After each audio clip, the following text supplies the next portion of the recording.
All right. We're going to wait for a few more folks to trickle up.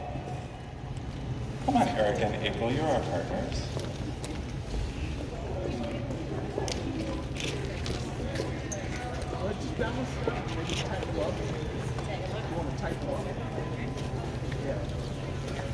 Hey everyone, can you tighten up a little, please? Shoulder to shoulder. Yeah, shoulder to shoulder. Yeah. All right, how do we look? Better. That's what's very important about events like these. Good morning, everyone. All right, we'll get started. Good morning. Thank you so much for being here, and thank you all so much for being here. We're so honored to be joined today by many of our partners across California, including community organizations and state government partners. My name is Kevin Kish. I'm the director of the California Civil Rights Department. I'm very inspired to be standing here with you today because 1 year ago, we were here announcing the launch of California versus Hate, which for the first time in California's history created a statewide hotline to help individuals and communities targeted for hate report it and identify options for next steps. And very crucially, this program was not designed to be just a reporting hotline. Instead, it was designed to be a resource network to connect people targeted for hate with direct support and services. The reason for that design is you. It's because of our community-based organizations across the state who pushed for the creation of the program, who shared their vision, and who shared the needs and priorities of the communities that they serve and that we serve across the state. So when our nation was confronted with an alarming increase in reported acts of hate, we in California did not just sit back and hope that it would get better. With the support and commitment of Governor Newsom and the state legislature, we came together and we launched an array of nation-leading programs to ensure all of our communities feel safe, that they feel protected, and that we live in a California for all. These programs include the Department of Social Services Stop the Hate program, the State Library's Ethnic Media Outreach grants. We'll hear more about these and other programs in a moment, but let's start with California versus Hate and tell you what we've seen after 1 year.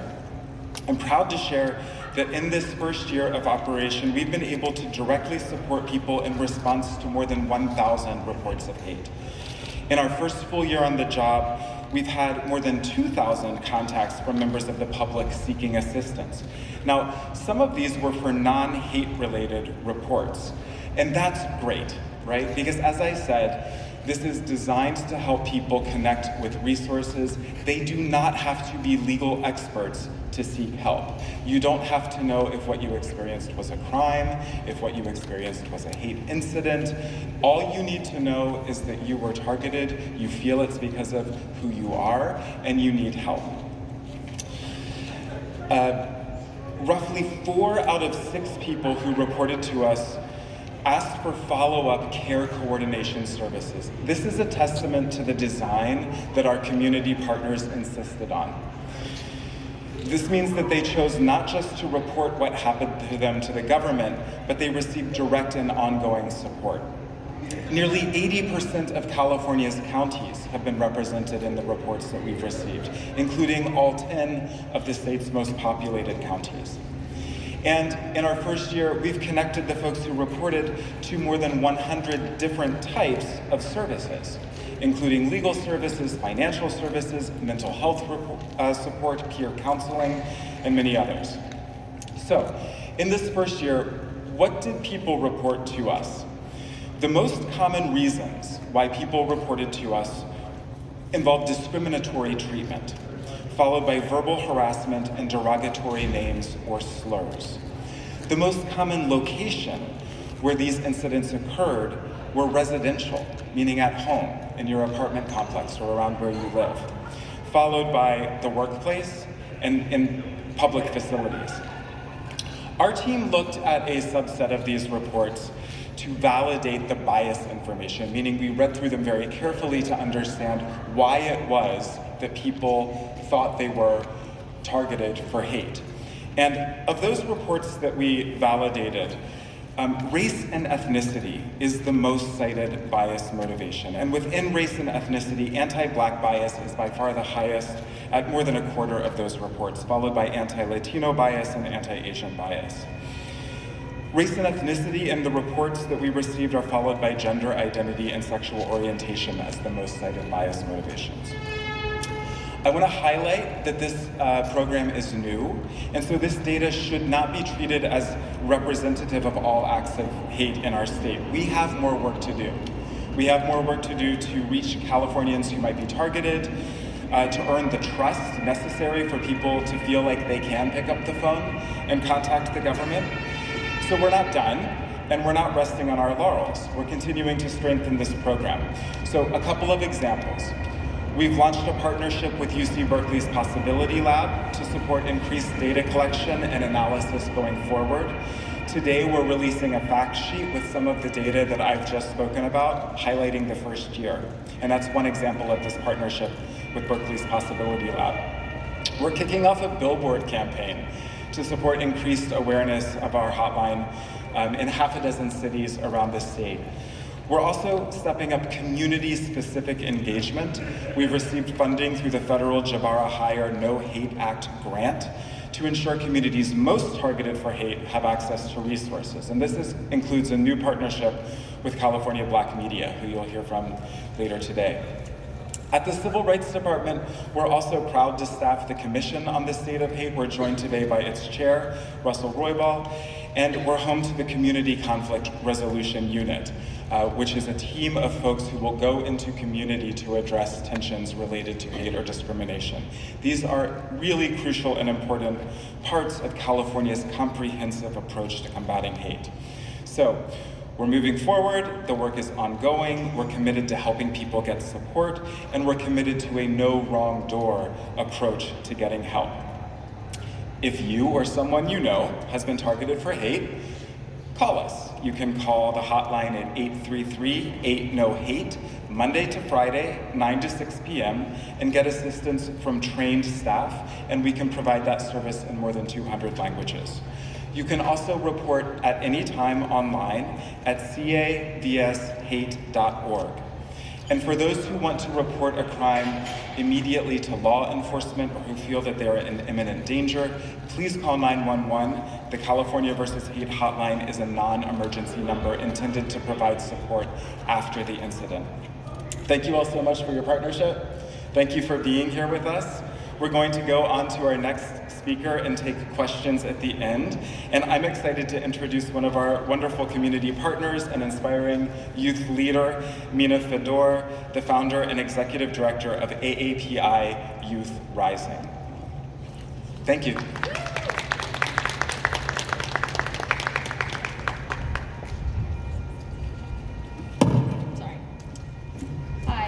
So first, a huge thank you to the California Civil Rights Department and all the community partners that are with us here today. I just saw Mr. Kitsch and Ms. Monroe a couple of days ago, so it's great to see everyone again. But yeah, I was actually born in Sacramento, a few minutes away from here at the hospital. So it's great to come back to my first home. But again, my name is Mina Fedor. I'm the founder of AAPI Youth Rising. I'm currently a sophomore in high school. And AAPI Youth Rising is a national student-led organization with over 150 chapters in more than 35 different states and counting, and we volunteer to teach the histories of Asians in America to classrooms nationwide. I'm so honored to be here to celebrate in this one-year anniversary of the California versus Hate launch, and also excited to celebrate Asian American Native Hawaiian Pacific Islander Heritage Month today. Beyond this work, though, I'm here to represent the voices of the many youth and people across the state who have faced hate. Unfortunately, identity-based bullying is an all too real part of growing up in America. And this month, we also recognize Mental Health Month and the growing challenges that youth in America are facing. For me, my journey into this work started at the beginning of the pandemic, and let's rewind back to 2020. My middle school in Berkeley, California was one of the very first to pivot to remote learning. And hearing comments like, go back to where you came from, Kung Flu, and Bat Soup were normalized by even our president at the time. Black Lives Matter protests were erupting all over the country, and our Capitol building was being attacked. Kids just miles from my home were walking to school with bats to protect themselves. Elders, including Grandpa Vitor Ratanaponte, brutally murdered just for being Asian. And yet local media rarely cover these incidents of anti-Asian hate. So I decided to do something about it, and I brought a group of friends to a local park, and over 1,200 people showed up to the AAPI Youth Rising rally. That was just 3 years ago. 4 years ago, I didn't have a website with resources when a classmate told me to just go eat dog. 4 years ago, I didn't have a hotline to call when my mom was coughed at just walking down the street and blamed for a virus that doesn't discriminate. 4 years ago, I didn't have a state portal to report hate when I received hate comments online. And now, with California versus Hate, I do. And so do the countless number of Californian youth who need this resource and who are facing hate in our schools, places of worship, and communities. California versus Hate is here for you. This past year, I was able to provide feedback alongside the many community partners that you see here today. Not only did the California Civil Rights Department dream big with this project, but they asked for all of our opinions along the way. The California Civil Rights Department actually gave young people a seat at the table, and for that, we are so grateful. So when California versus Hate team talks about culturally competent care, it's more than just a catchphrase. They actually did the work. Despite being the fastest growing racial minority group in America and representing over 15% of California's population, Asian Americans are still treated as though we are foreigners in our own country and made to feel like we don't belong. But did you know that suicide is also the leading cause of death for many Asian American youth? And yet we're still the least likely to seek mental health, help, and treatment. At the same time, we're held to the standard as the model minority group and one that holds a place of power and success, even though we are not a monolith. We represent over 70 different ethnic groups, and we are a very diverse population. So when we first learned about the California Civil Rights Department project to build California's non-emergency hate reporting hotline, we were honored that our voices were finally being heard as youth and as Asian Americans, and that we too could find support at californiaversushate.org. Just this past month, we were able to provide feedback on the materials and posters that were made for Asian American, Native Hawaiian, and Pacific Islander Heritage Month, and they ended up being beautiful designs. And the California versus Hate hotline provides care and resources in over 200 different languages, and the team is trained to speak to the diverse communities that our state is so proud to represent. They also know about the cultural stigmas and barriers that many of our communities face in seeking help. So you see, these resources are for everyone, and it's now all the more important of a time for young people to have a place to turn to as we navigate the complicated process of growing up in an increasingly polarized world.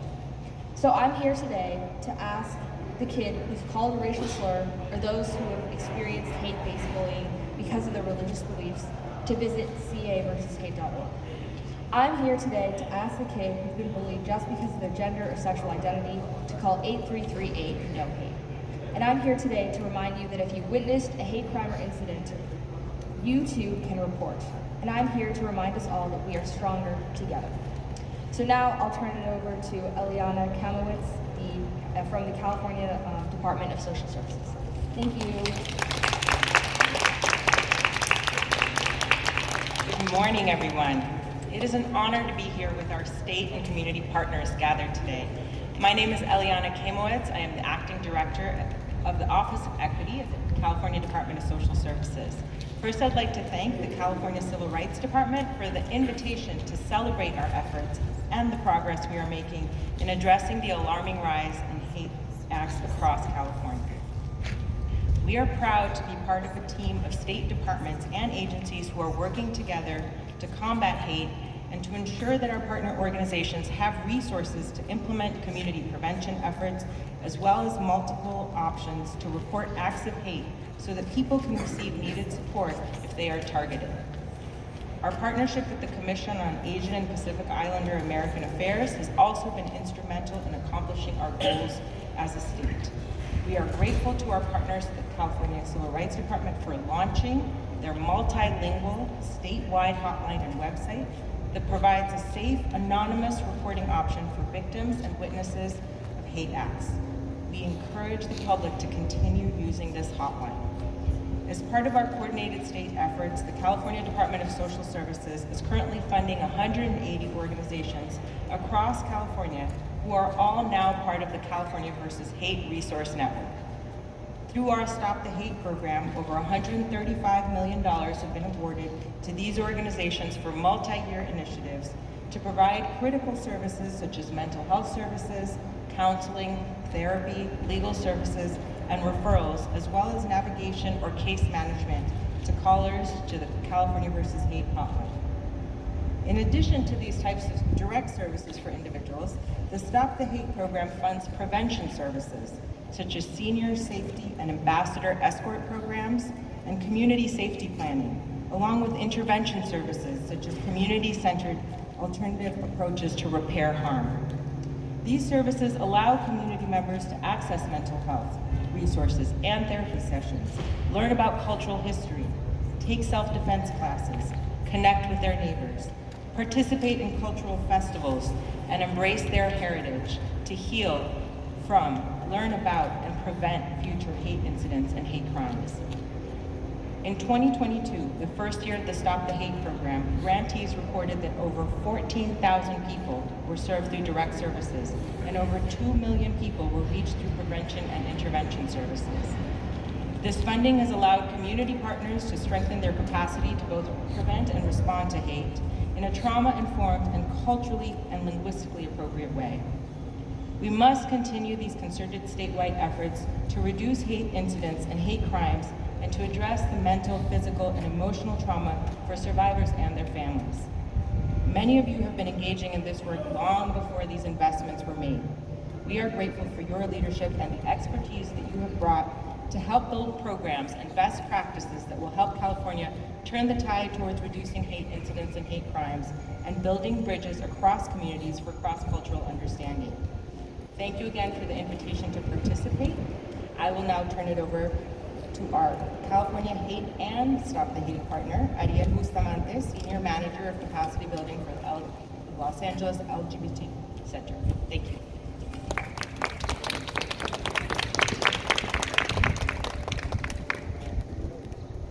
Thank you, Eliana. Good morning. My name is Ariel Bustamante. My pronouns are she, her, hers, and ella. And I'm the Senior Manager of Capacity Building at the Los Angeles LGBT Center, where I oversee our national training, coaching, and technical assistance programs, RISE, Out for Safe Schools, and Out for Safe Spaces, which empower caregivers and providers across the country with the knowledge and skills that they need to implement best practices when serving or working with LGBTQ+, or lesbian, gay, bisexual, transgender, queer, and questioning communities, especially young people. On behalf of the Center, it's my pleasure to be here alongside leaders in the state's movement to address hate as a partner of both LA versus Hate and California versus Hate.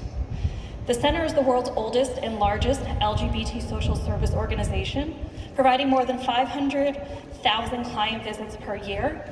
That's 50,000 each month for those who are doing the math, including to some of our most vulnerable community members, like LGBTQ+ seniors, youth experiencing homelessness, and survivors of intimate partner violence. Starting with LA versus Hate, and now California versus Hate, the Center has been a steadfast partner in working to respond to and reduce hate-motivated incidents and crimes, which we know all too well our community experiences at disproportionate rates, often having tragic consequences. These past few months, we followed the life and the death of Nex Benedict, a 16-year-old non-binary Indigenous young person from Oklahoma who experienced severe bullying and harassment in their high school, including a violent assault the day before they died by suicide. And 15-year-old Ethan Henderson from Arkansas experienced a similar fate. Ethan and Nex's death represents the failure of educators and elected officials who sought to use them and our community as a punching bag so they could perpetuate their harmful ideologies. These stories are not new, they are not isolated, and they aren't limited to rural states. Through our work with California versus Hate, we have navigated too many instances of LGBTQ+ young people and adults experiencing hate-motivated incidents or crimes at the intersections of their sexual orientation, gender identity, and gender expression, along with other identities including race, immigration status, and disabilities. From a small business owner in Lake Arrowhead being gunned down due to the visible support of the LGBTQ+ community, to a terrified parent who called us about their elementary school student who was being assaulted on campus by other students after being targeted not only for their sexual orientation, but for their faith. To a transgender woman who was being targeted in her housing, and a violent neighbor, and a negligent landlord, to even the center being targeted, we continue to encounter case after case of actual or perceived LGBTQ+ people being targeted. This anti-LGBTQ+ movement is threatening the safety of some of our most vulnerable community members. Everywhere, not only from Oklahoma to Arkansas, but to our backyards like Glendale and beyond. And we won't stand for this. The Center and California versus Hate remains committed to advancing the safety, well-being, and equity of LGBTQ+ people, especially transgender and non-binary folks. Incidents like the death of Nex and Ethan highlight the urgent need for supportive spaces and affirming laws and policies, not ones that target LGBTQ+ people's access to vital resources, such as gender-affirming care, safe schools, and housing, all of which folks can be connected to by calling the California versus Hate line. It's the responsibility of our communities and elected officials to ensure that the safety of LGBTQ+ people is intact, rather than stoke hate-motivated incidents and crimes like the hundreds of proposed restrictive laws across the country targeting this community. When we work with California versus Hate, we know that folks are seeking to access information and access to supportive resources like the ones that the center offers, including legal, housing, and mental health services, all at low or no cost and available in dozens of languages, with virtual options frequently available, allowing us to serve Californians beyond the Los Angeles area. Through our intentional and meaningful partnership with 211 Los Angeles, California versus Hate, and the California Civil Rights Department, we not only provide case consultation, sharing our subject matter expertise and supportive linkage to care, but we also provide training and coaching to California versus Hate staff, receiving calls to the reporting line and providing care coordination to ensure that LGBTQ+ people can call and know that they will be linked to supportive and culturally responsive resources and programs. However, we know that there's still a lot of work to be done. The LGBTQ+ community continues to be publicly targeted nationally and certainly in our own backyard, increasing the risk for hate-motivated incidents and crimes. With transgender and non-binary youth of color at some of the highest risks, the Los Angeles LGBT Center remains committed to combating hate in California and beyond, and is proud to partner with California versus Hate and all of the community partners here today. Thank you. I would now like to turn it over to Linda Gledhill, Executive Officer for the California Victim Compensation Board.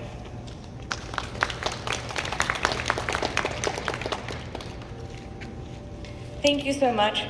Really appreciate being here with all of the state and community partners to celebrate the one-year anniversary of California versus Hate. The California Victim Compensation Board aids victims of violent crime, including hate crimes, by helping pay for expenses such as medical and dental treatment, mental health services, income loss, residential security, relocation, and more.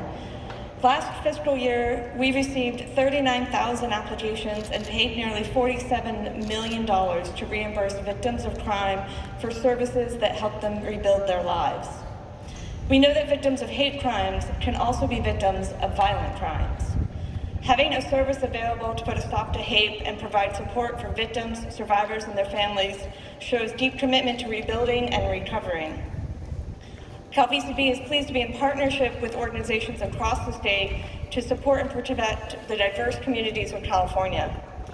At CalVCB, we work closely with many other State Department organizations that serve victims of crime, including the Civil Rights Department. As the director said, there is no wrong door to access services. We collaborate to make sure that any door that a victim walks in gives them access to all of the services that the state provides. their statewide partnerships, and other community resources that we all work together to help those victims. California versus Hate has established a pathway for all Californians to report hate crimes and learn more about the services available to them. And we encourage anyone who thinks they were a victim to call that number. Thank you so much. I'm now pleased to introduce Deputy State Librarian Rebecca Wen. Thank you.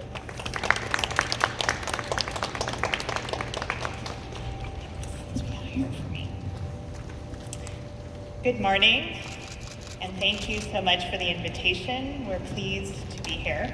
As mentioned, I am Rebecca Wendt from the California State Library.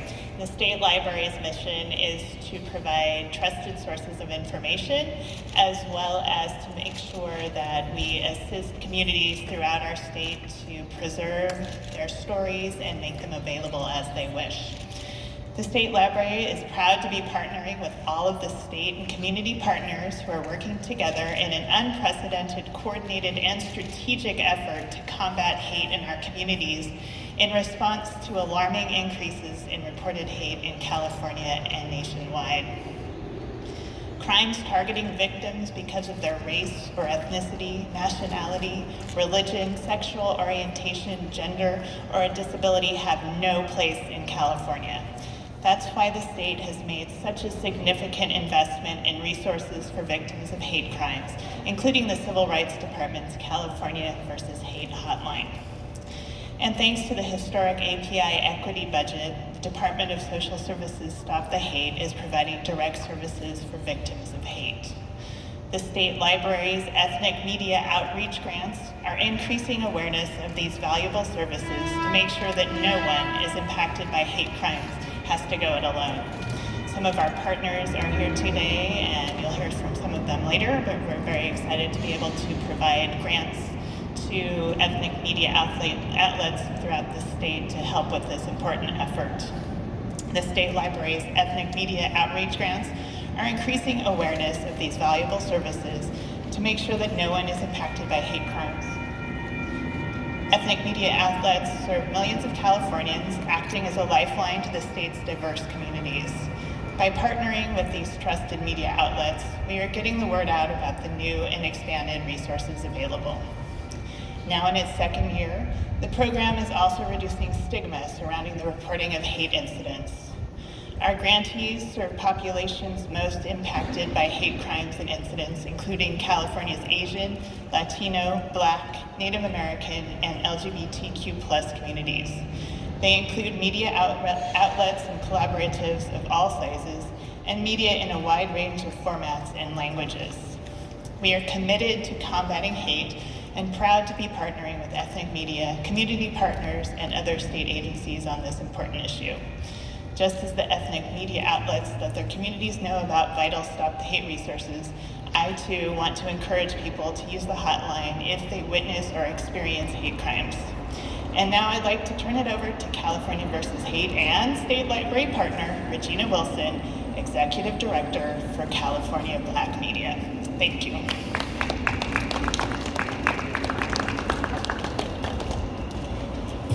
Thank you very much.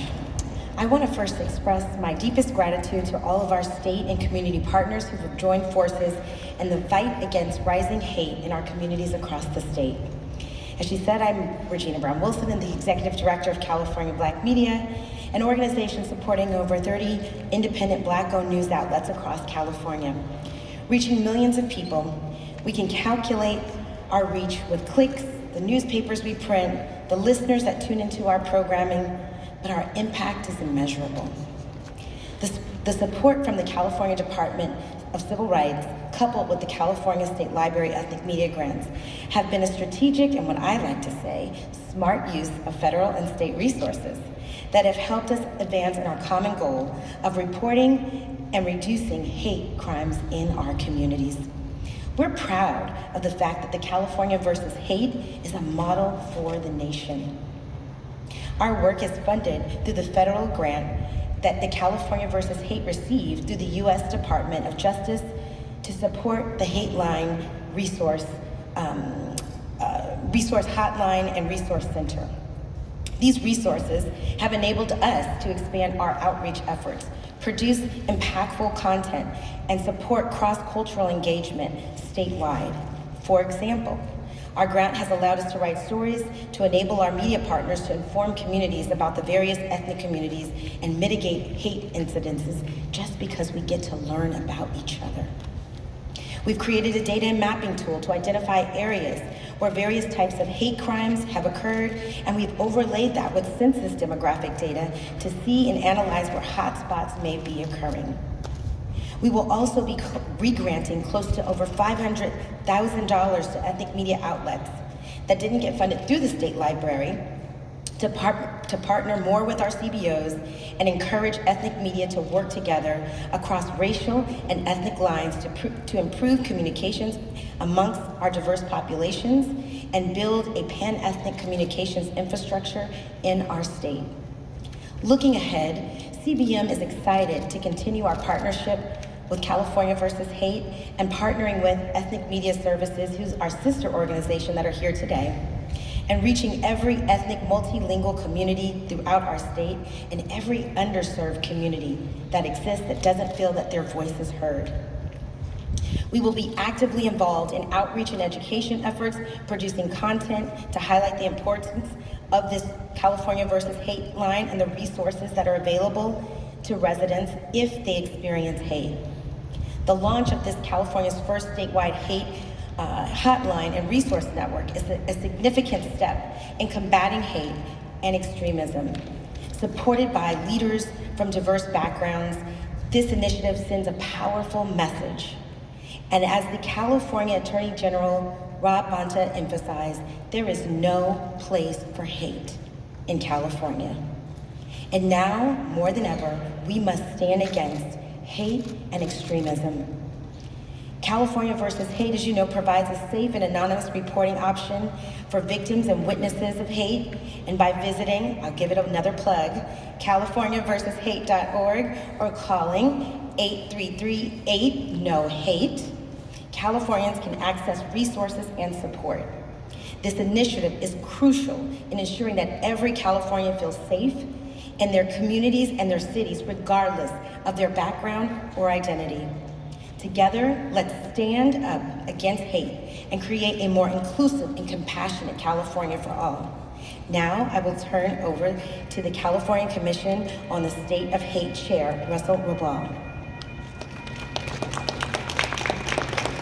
Good morning. Thank you, everyone, for being here. And in particular, I want to express gratitude on behalf of the Commission for all the state and community partners and the vital support they provide. Thank you. Launched in December 2022, the Commission on the State of Hate was created to strengthen California's efforts to stop hate by monitoring hate activity, developing policy recommendations for preventing hate, and supporting individuals and communities targeted for hate.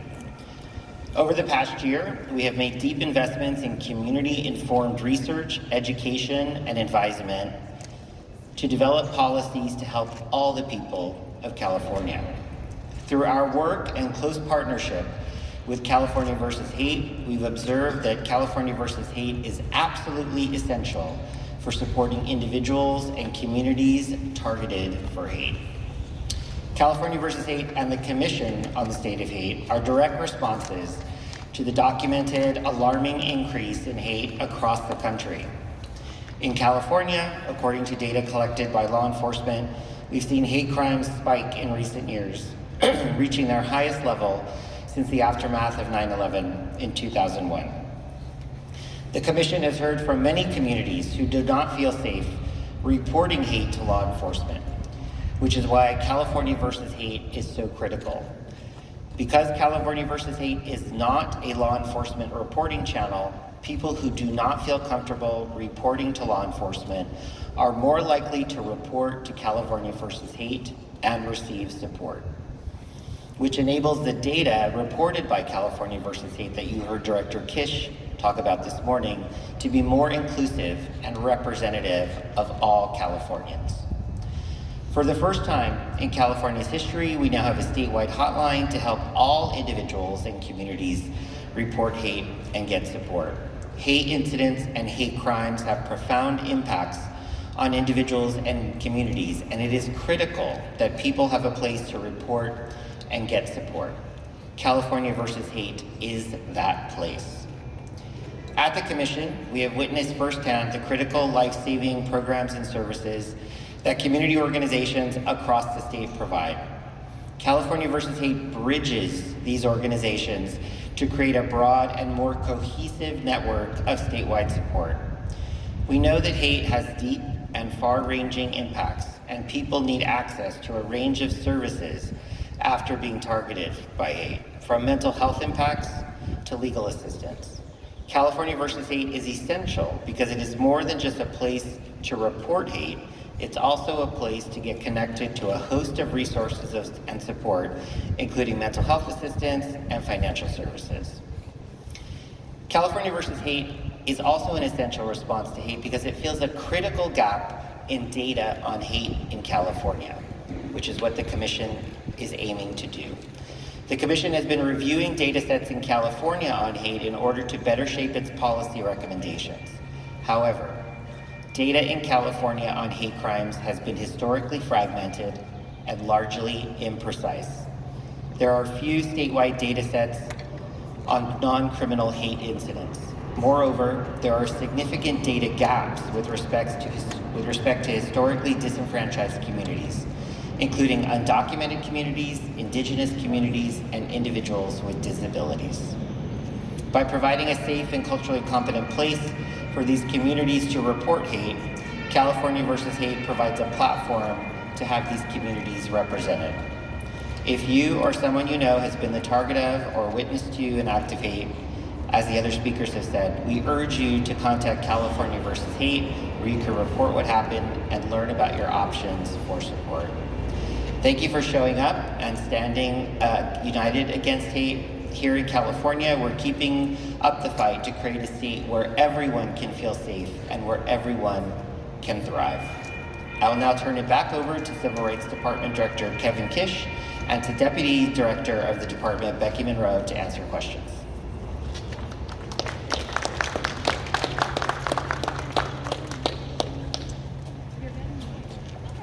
We would welcome any questions, and I first just want to thank all of our incredible partners that you heard today, both from the community and from the state. We are excited to have a year under our belt, but as the director said, we have a lot more work to do. So I'm happy to talk about what we addressed here or answer any questions. Yes, please. Good to see you. If you can say your name and your organization or news outlet, that'd be great. I'm Sandy Close with Ethnic Media Services. Congratulations to all the participants. I'm curious, Ms. Monroe, if you have a sense of whether we're beating back the tide. And a second question related is that hate language, hate speech seems to be spreading like a virus and targeting groups that aren't necessarily defined by race and ethnic identity, like unhoused people, like incarcerated people, like immigrants in general. How are we expanding our outreach and messaging to include those groups as well? Thank you, and I think with respect to your first question, one of the things we always want to emphasize is that hate is not new. And so when we talk about the increase in reports of hate, the increase in hate speech, we also have to recognize that this is an issue that has been targeting communities for generations. Many of the communities who are most targeted now who have never been listened to about these issues. So I just want to, first I always want to emphasize, we know this is not new. In terms of how we are pushing back, I think one thing I take some comfort and hope in is that we have reached about 80% of counties in California. We have had reports from about 80% of counties in California, which to me means that we are sort of reaching a lot of people in California. We still have more work to do, to be clear. I think that we also just have to note that the work that we're doing together, the fact that we are working with organizations that recognize combating hate against one community requires combating hate against all communities. When I work with someone who, for example, we've had several really horrific recent cases. One case where we were working with a transgender woman who was targeted for hate. Part of why she came forward to report was not only to get services so she could feel safe in her home, but it was also because she recognized that other communities were being targeted for hate, that she had the ability by reporting, by letting people know what had happened to her, potentially to sort of make it easier and safer for other people targeted for hate. And when she was talking about other people, she recognized it's not only other transgender people, it is other people who may be targeted because of race, color, national origin, gender. So I think one of the things I would say in terms of are we fighting back effectively, that gives me hope. Yes, we are hearing from people. We have received over 1,000 reports of hate in the state, and we've only just begun, meaning we know we have more work to do. When I look at the data and I see whether it's a county that hasn't reported or a community that we know is being targeted for hate and we still aren't hearing as much from them as we should be, we take that as our responsibility to do a better job to reach that community. One good example would be just last week, with Chair Roybal presiding over the last commission meeting, we released new materials to make sure that we were serving the needs of Native Californians. So we know that people, that Indigenous Californians have been targeted for hate and have not felt like they were included in this work. So we, in partnership with the Shingle Springs Band of Miwok Indians, work to develop materials. So for all of those reasons, I would say I feel hopeful that we are on the right path, and I am very aware that we have much more work to do. With respect to other people being targeted for hate, I think we continue to be very aware about anti-immigrant hate, for example, that you described, and we are working very hard to combat that. And as I mentioned, part of it is making sure all of our leaders coming together. So we are really proud of our work with California Black Media. Part of what California Black Media insists upon doing is bringing communities together so that we can talk about that when we combat anti-Blackness, that requires us combating anti-immigrant hate, it requires us combating homophobia, it requires all of us coming together to do that work. So what I would say is we have started, we have more work to do, the community partners here will hold us accountable. I am particularly grateful and really proud of our partnership with AAPI Youth Rising. One of the things I'm really grateful is that Mina and her colleagues, we have these quarterly meetings with civil rights leaders to tell us what we're doing right, but perhaps more importantly, tell us what we're doing wrong. And I can always rely on Mina to tell us what we're doing wrong in the most constructive way, because she does it because she knows that what's at stake. It's not about whether we all feel good about ourselves for doing this work. It's, are we being effective in reaching more people? So we have more to do. I think we're on the right path. Yes. Good morning. One moment. Hi, my name is Francis from Philippine News, and I'd like to congratulate you on 1 year anniversary at the state capitol. I know you mentioned, Director Fish, about in terms of the stats, the African American is still #1, the Latin and the Asian. But is there like a specific metric for Asians in terms of the highest targeted incident rate? And is there a particular area? And then question number 2, I think the messaging was being well accepted by the community in California. One specific example is like the Roque family. They reported, they documented everything, they followed the protocol, but they didn't get the outcome on the judicial level. So is there like an option for them to, I guess, take a look at it? Or, because I know when we did an interview, they don't want to go to the process again of telling their stories and, That's it. Francis, Philippine News. I can, I think, address some of your questions and comments. So when we look at race and ethnicity as a basis for bias, we can see in those reports that we were analyzing that 14.3% of them were anti-Asian. So again, anti-Black, anti-Latino, anti-Asian at 14.3%. We don't have today breakdowns in demographic information among that group, and we are very aware, as Mina reminded us today, that the Asian American community is incredibly diverse, representing many different national origins. And so that is something that we are looking to do in the future, is more breakdown of that data, but that's what we have to report today. When you describe the experience of some folks who go through a legal process and who don't get the result perhaps that they were hoping for, that they felt was just, that's part of the reason why this program exists, right? Law is not the only or even the most useful approach to dealing with the problem of hate in our society. I think it's incredibly important that hate crimes be prosecuted, that people file civil claims in court if that's what they choose to do.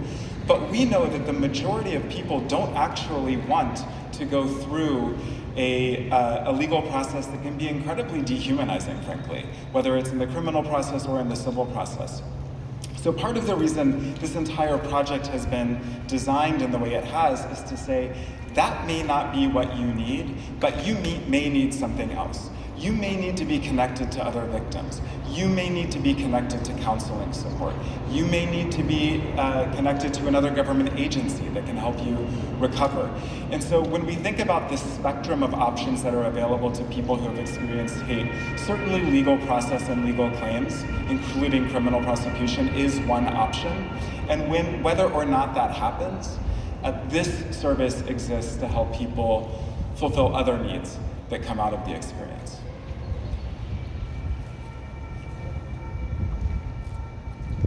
Yes. Becky, Antonio Ray Harvey, California Black Media, Deputy State Librarian, just shared some information about ethnic media. I just want to get your thoughts on how essential it is for this program to work with ethnic media outlets across the states, and why did you chose this area? I'm not talking about the mainstream media, ethnic media. Thank you so much for that question, and I think it is central. And the reason is that we know ethnic media outlets are often reaching communities who feel like they have been ignored or not included in the narratives that they may see in mainstream media. We also know, and I have been privileged to work again with California Black Media and then also through Ethnic Media Services with multiple outlets, that these are the outlets that have earned the trust of the communities they're serving. And we know we have to work to earn that trust. And so we are often working with them as trusted messengers, because when we are talking about combating hate, as I mentioned before, this is not new to the communities that are served by ethnic media outlets. Hate is not new. And so having government sort of seem like there's sort of a surge of resources without having that trust means it may not be very effective. So ethnic media services and ethnic media outlets enable us to make sure we are actually reaching the communities who are most targeted for hate and who may have the least trust for us. So I think we're just very grateful for those partnerships, and we see it time in and time out. We also, it's important to note ethnic media outlets, like many outlets, but ethnic media outlets in particular, there's a broad range of ways that we can reach people. Sometimes it's radio, sometimes it's print paper, sometimes it's online. We need all of these ways to reach people, because unfortunately, people are targeted for hate across the board, people who may access their business, their news and their information from different resources. So I would say, again, as trusted messengers, we are proud to work with ethnic media, because we know in the past we have not done justice to those stories. You all do justice to those stories, and through that partnership, we are able to effectively reach the communities we want to reach.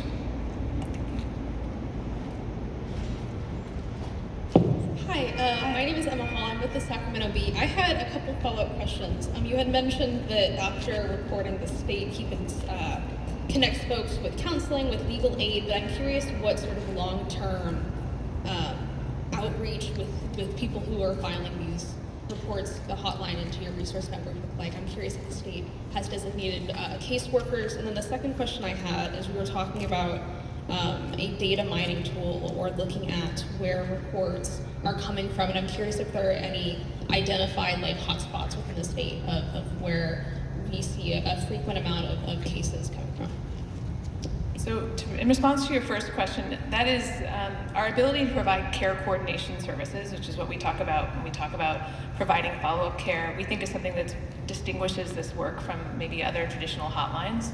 So I just want to quickly kind of break down how that works. If someone reports an act of hate online or if they call, they're given the option of getting what we refer to as care coordination services or follow-up services, which means, and I think that Director Kish mentioned this, if someone reaches out, we don't just say, here's 5 referrals and good luck.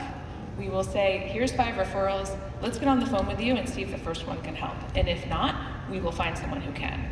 So to your question about sort of how long that takes, care coordinators are committed to following up with people who request services, basically for as long as it takes to provide services.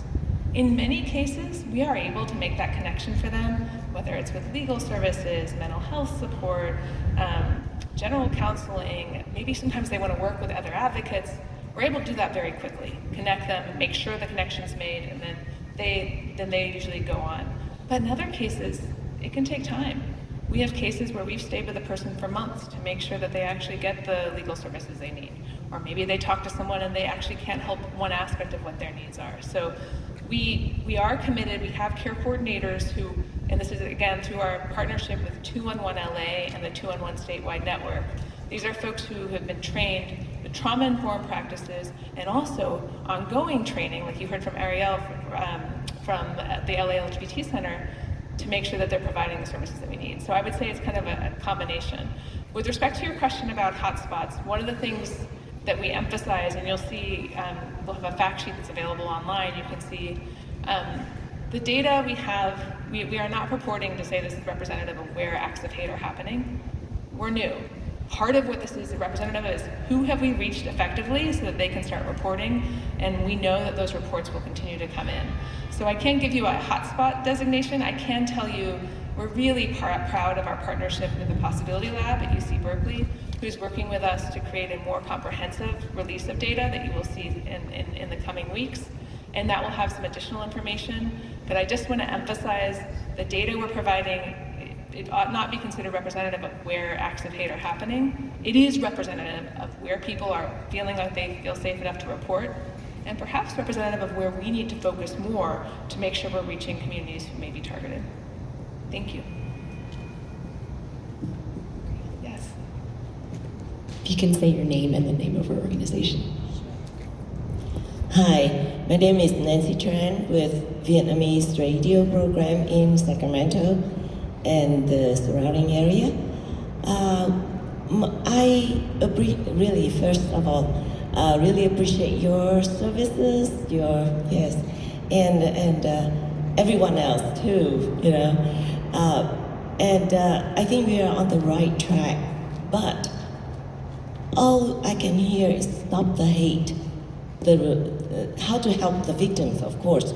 All of these things are important, but in order to stop the hate, I think it's important to prevent the hate. And I have not heard very much about prevention. And there's so much of prejudice, misunderstandings, and all kinds of things among us. And I think knowledge is power. Thank you. Thank you. And I think you are spot on that prevention is critical. And what I would say is we are really proud of the partnership that we have with many of these organizations, as well as with the Commission on the State of Hate, where we are focused on what does effective prevention look like. So just to give a few examples, I think you heard from our colleagues at California Black Media that a lot of the work they are doing in terms of getting information out is combating hate across different communities. So I think, Regina mentioned, talking What's that? Sure. Maybe Regina can speak to that. I also want to highlight Nina's work in terms of, she's developed a curriculum that helps to address API history in schools, again, to get at addressing sort of prevention and all that. And then I have a few other examples, but I want Regina to speak to her work. So thank you for that question. And I mean, it's always been deeply, that I've known Sandy Close for so many years. But it has also been my mantra, I think now, to say that I've been put in this position. And so one of the things that we do, obviously we're California Black Media, we work with Black media outlets, but we don't just work with Black media outlets, we're working with everybody. And one of the things that we're doing in our re-granting process and program is that we've written in our MOU language that our news outlets that may get re-granted have to work with cross-community, so the ethnic media that are in their community, the CBOs that are in their community, because we want to bring them together. And we want to bring them together under understanding what's happening in their community. One of the other things that we do is, it doesn't matter when it is, typically you would think that Black media would only be writing about things that would only look at Black media or things are happening in the Black community, but we're not doing that. We're actually taking a different approach, and we're actually humanizing so that people understand the difference of a Lunar New Year. I have to say I was ignorant at one point and said that it was Chinese New Year, thinking that that's what it was. But doing this research, we were able to say, no, it's Lunar New Year, and we recognize all the different ethnicities that celebrate Lunar New Year. So we're doing that to make sure that we're continuing to educate the public, and I think that that's going to be an ongoing drumbeat far after these dollars are gone. We are going to continue to do that work to make sure that we are highlighting the differences in communities, whether they're religious communities, whether what we just celebrated, Easter or Ramadan,